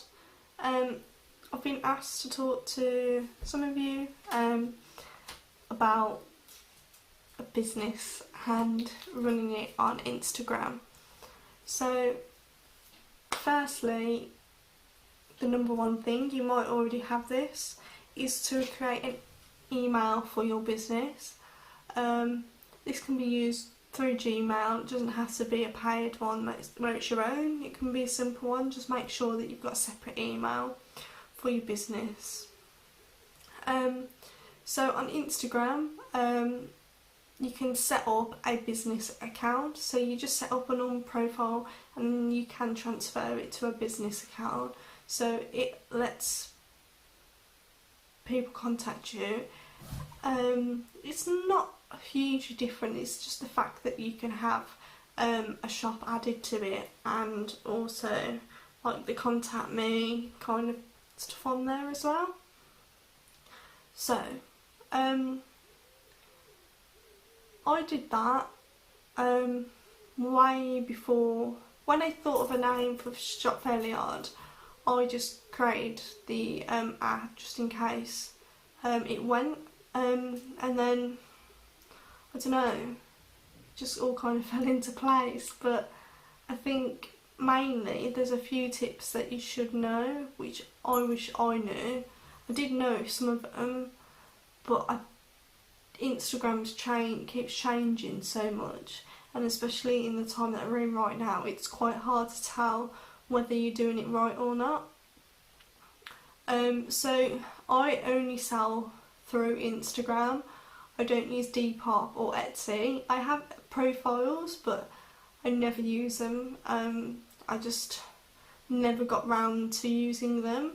So there are other ways of selling, but I always think that an Instagram and a social media presence is always important, just because they can get to know you as a person that owns the brand, but also it just shows a bit more character and personality of the brand. So I'm just going to give you 5 simple points, maybe a bit more, on how you can run a successful Instagram business, or maybe just some tips that you didn't really know about. So my first number 1 rule is be clear about your brand and create content that your customers love. So you've always got to think, like, what is my brand, who is my customer, and what kind of brings the most engagement. And if you do not know what engagement is, or you do not know how to check this probably means that your profile hasn't been set up as a business one.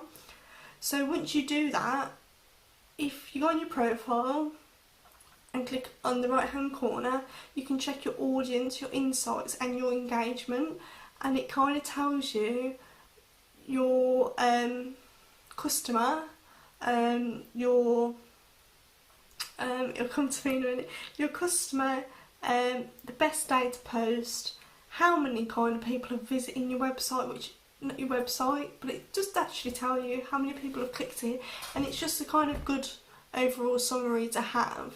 So for me, my best time at the moment is to post at 9 o'clock, when it used to be about 6.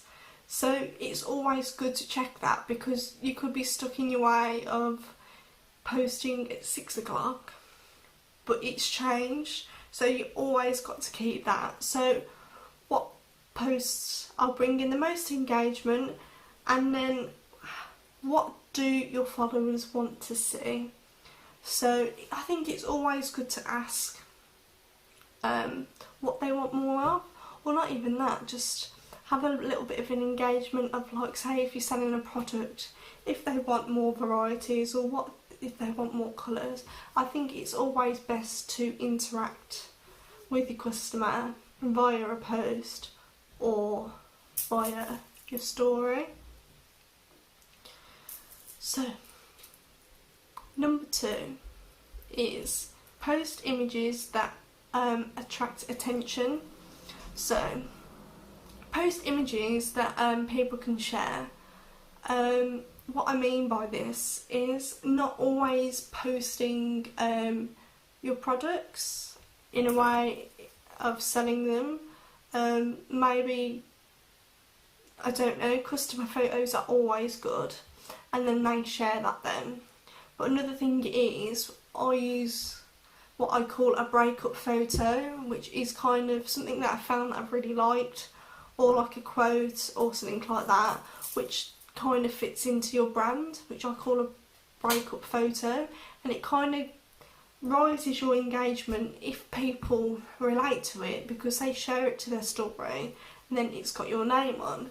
But please make sure that you're crediting people that you've took it off, or even ask, because I ask every time. So you can do that, and then that gets your name out really quick, and it kind of breaks up your Instagram feed, your profile, so it's not all like product. And then another thing is using different apps to create graphics, like your stories and stuff. So the main two apps that I use are Spark Post, which is Adobe. I do pay for that, but I know you can get a quick trial. I'm not actually sure. I used to use my Adobe login, but Spark Post and Canva are really great ways to add graphics to photographs, make them bold, make them punchy, and it kind of breaks up your profile as well, instead of being product. And they give you free layouts so that you can use for free. So if you're not into graphic design, then you can use them. And you can just change the colours, so which is cool. If you like a design but it doesn't go really with your brand because of the colours, you can change the colours. And I create most of my website graphics on these two apps on my phone, just because it's easy, quick, and they look really good and professional. So yeah. So I think as well, I don't think you should push sales all the time on your post. So like I said, a breakup post. Yeah, and just kind of create a conversation on your post with your customers, with your followers. Ask how their day is going, start a chat in your story, and I think just getting to know your customer and being friendly is key. Like, you don't want to go to a shop and have bad customer service, so I don't understand why you should have bad customer service on your Instagram. So, number 3 is your bio, images and comment section are the most important things. So you need to figure out a character and a style of writing for your bio, for your comments, for how you interact with people. It's all got to be in one kind of brand. So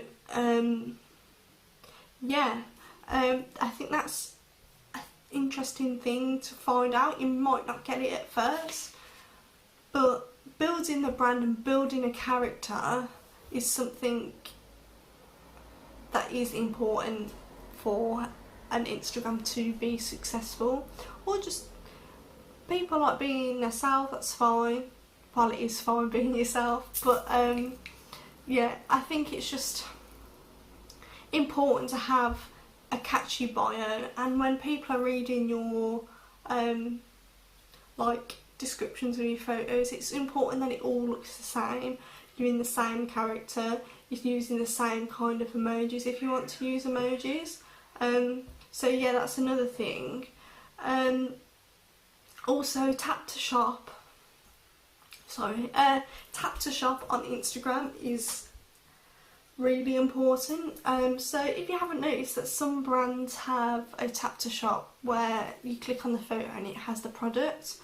One thing I wish I would have knew is when you set up your Instagram, do not request to set that up straight away.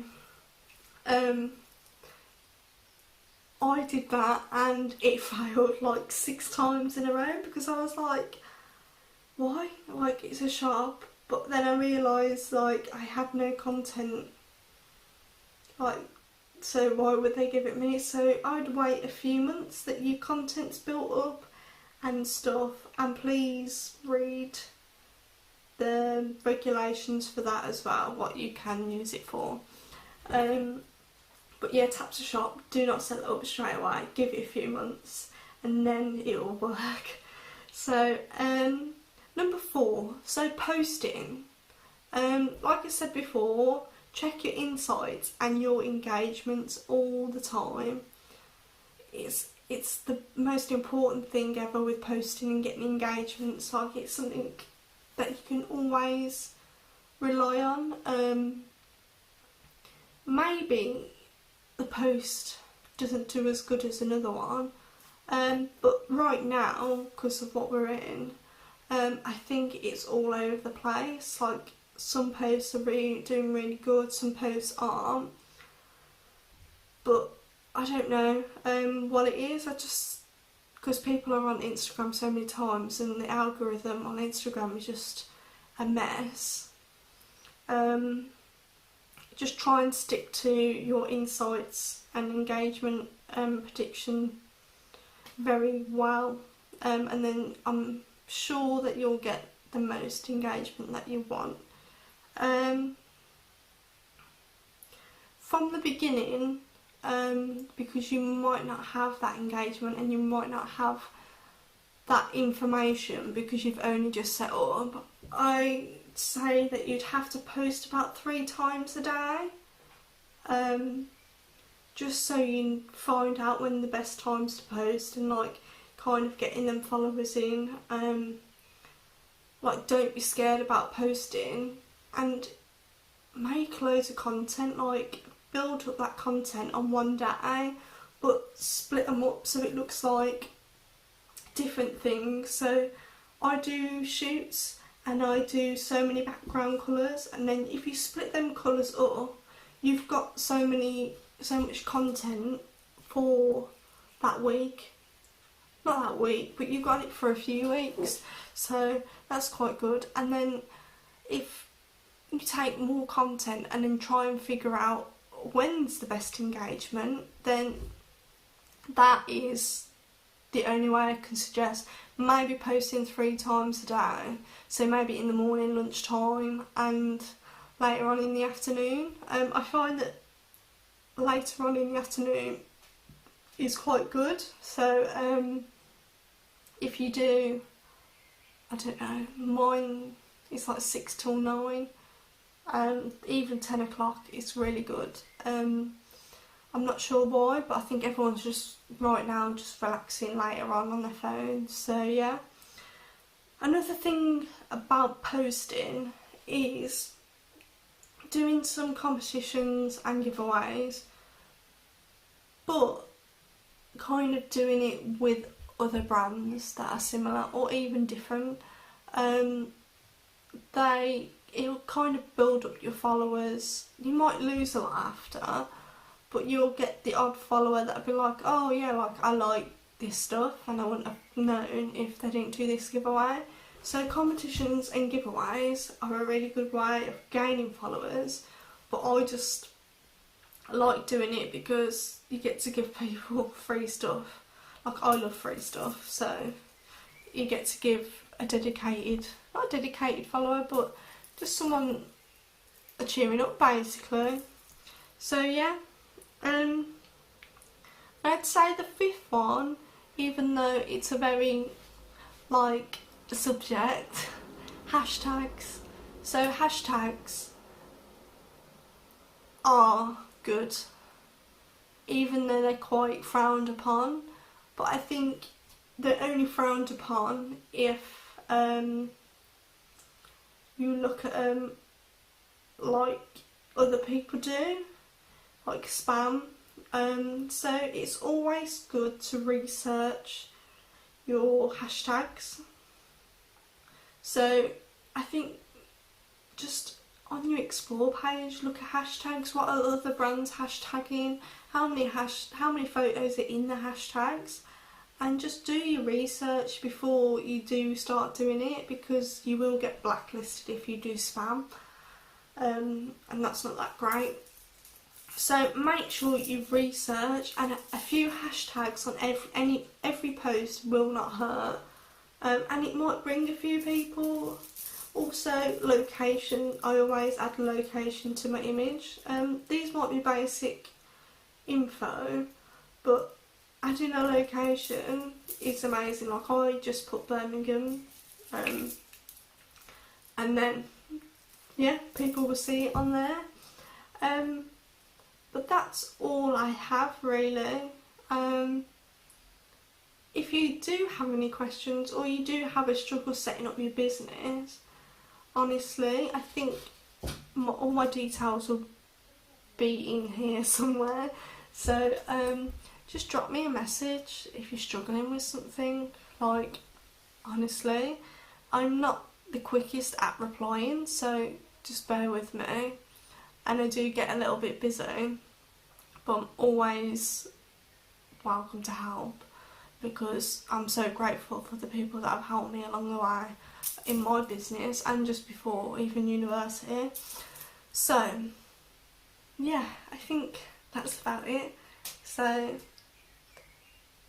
yeah, I don't know how to finish this, so yeah, I'm just going to go through the steps again maybe, I don't know. Okay, so make sure you set up a business account, make sure you're clear about your brand and the content that your customer wants to see, post stuff to get traction, your image, bio and comments are so important, and posting and hashtags and just being interactive with your followers is really important.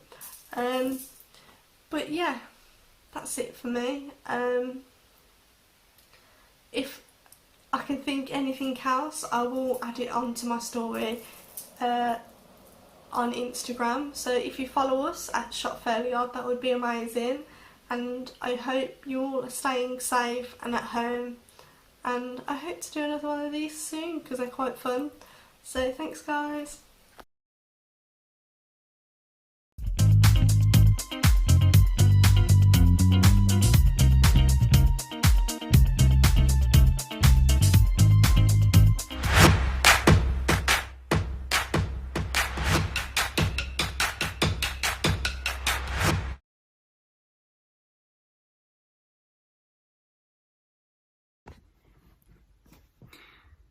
Hi guys, thanks so much for watching Lockdown Live. Tonight on the Lounge.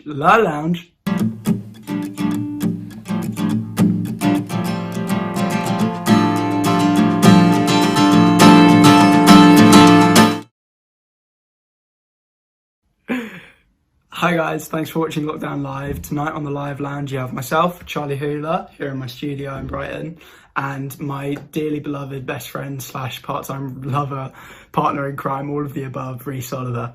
We've got some really awesome stuff lined up for you. We can't wait to show you. We're so psyched to be here. Thank you so much.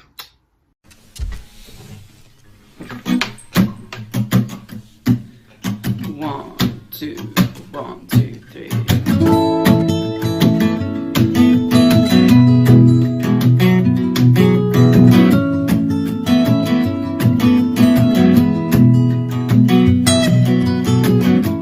Down the road from where we're heading, there's a campsite in the sun. And back in time I lay there thinking of how we could be more than dream, of how we could be here as one. If I see you at a party with 100 people around, well, I'll be right back where we lay, the world a million miles away, with the fire upon our lips. We could go to Tokyo, I could love you the whole time. Show me the way to go.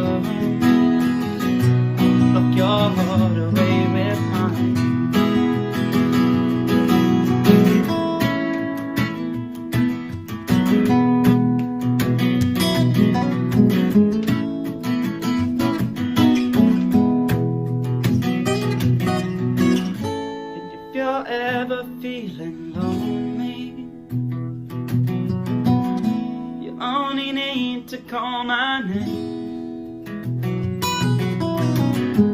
I'll be running right back to you, and stop me getting through you. End of the world not in my way. We could go to Tokyo, I could love you the whole time. If you show me the way to go home, I'll lock your heart away with mine. And I could love you the whole time, and you could always be for another day. With the world is blue but the sky is grey, and I want to sing but I'm scared to say. Wagamama's here, baby, never disappear. If you're lonely, girl, you've only got to say. We could go to Tokyo, I could love you the whole time. If you show me the way to go, your heart away with mine. And if you show me the way to go, I would lock your heart away with mine. I hope you enjoyed that. That was a song of mine called Tokyo from my debut EP called Context. You'll be able to find that on Spotify or Apple Music or anywhere that you like to listen to music. You'll be able to find it. And there's actually a really great music video for that song Tokyo as well on YouTube, so you should check that out if you enjoyed the song. There's a little bit more that you can get out of it yet. Oh cool, it's Thursday. They've just started clapping for the NHS as I'm recording this. How good is that? Big up the NHS, big up the key workers. I'm gonna go because I need to like go and clap. Then a week went past and my lust did fast. All my problems were a swarming. Okay, we're back. So music videos. So speaking of music videos, I have a couple more which I've released recently that I want to show you next. So one is for a song that's also from my EP called Blessed by the Blossom. It's all about springtime and features a really cool stone as a stop motion character. And the other is a song called Jerry that my band Social Wildcard put out quite recently. And we actually recorded the song in my bedroom, my old bedroom at uni, and videoed us playing it. It's really fun, really kind of stupid, really funny. So I hope you like them both, and please make sure to check out the whole videos on YouTube. Thanks.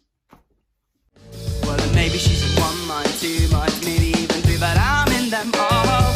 And if one's so respectable, but we are such a spectacle, this could be my fault. So dump the jump, pull a Forrest Gump, and run half the world away, and hide in a corner where you know we're gonna play till the bed gives way. Unless you wanna stop, drop, and walk away without me, but Jerry say, cause I'm not sure if you know this, but I hope you know this, girl, the damn boy can't stay.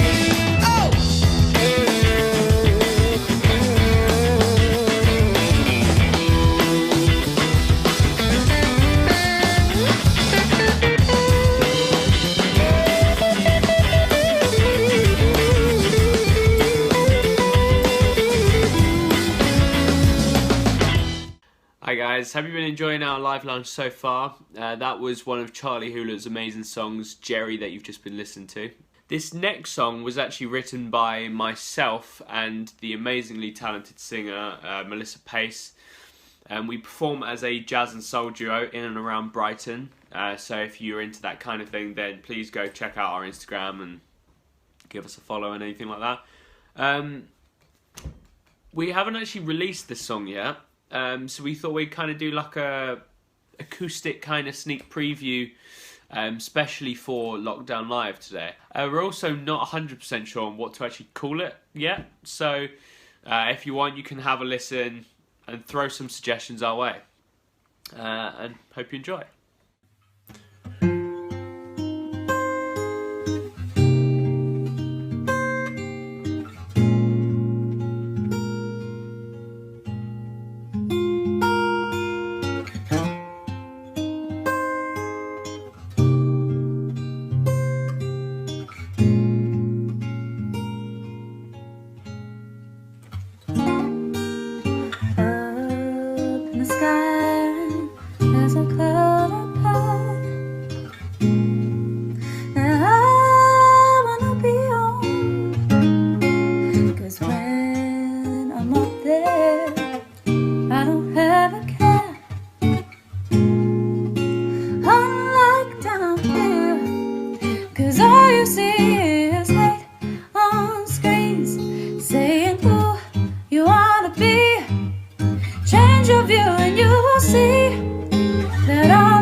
on MacLeod up high. I'm free to live my life, 'cause when I'm up there I can spare my peace of mind, 'cause all you see is hate on screens saying who you wanna be. Change your view and you will see that all it is jealousy. Why can't I just be me? 'Cause individuality is something that should be praised. Now take on away.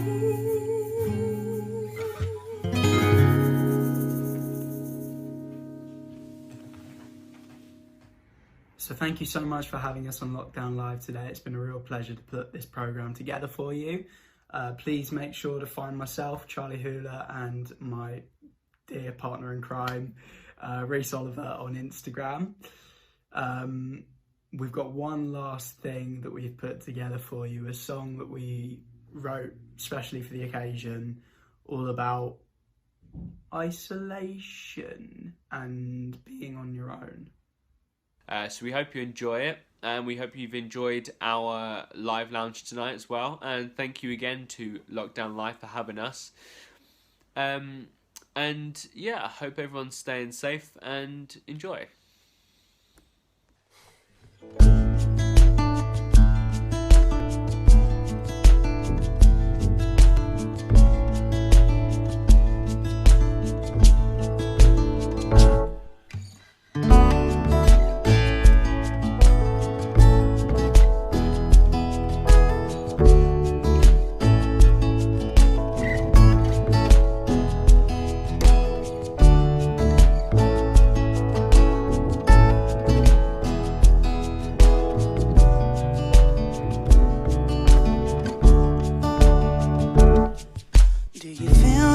Scrambling, do you feel like you're lost? Like your internal compass has been cracked and left bust? Are you questioning your purpose, your self-worth based cost? Sounds to me like you're on your own. Your head's always spinning, the days are hit and miss. Now that's turned 2 weeks before you realize you've slipped. Now the ground that you're treading on is losing its grip. It sounds to me like you're on your own.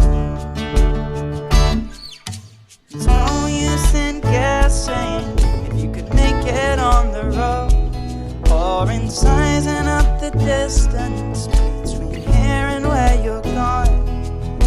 There's no use in trying when you're being held back, 'cause nothing good comes when you're on your own. The company you're keeping is me, myself and I. Anyone who says they've got you is another line in a lie. You're sick of all the losses and of all the wasted time, 'cause nothing good comes now you're on your own. There's no use in guessing if you can make it on the road, or in sizing up the distance between here and where you're going. There's no use in trying, you're being held back, 'cause nothing good comes when you're on your own.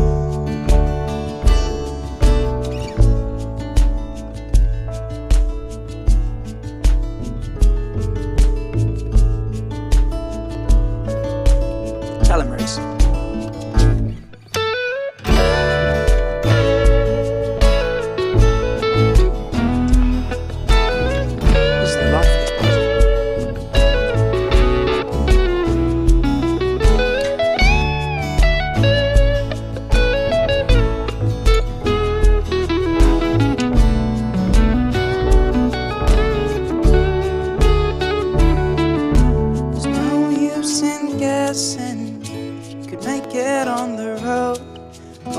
Sizing up the distance between here and where you're gone.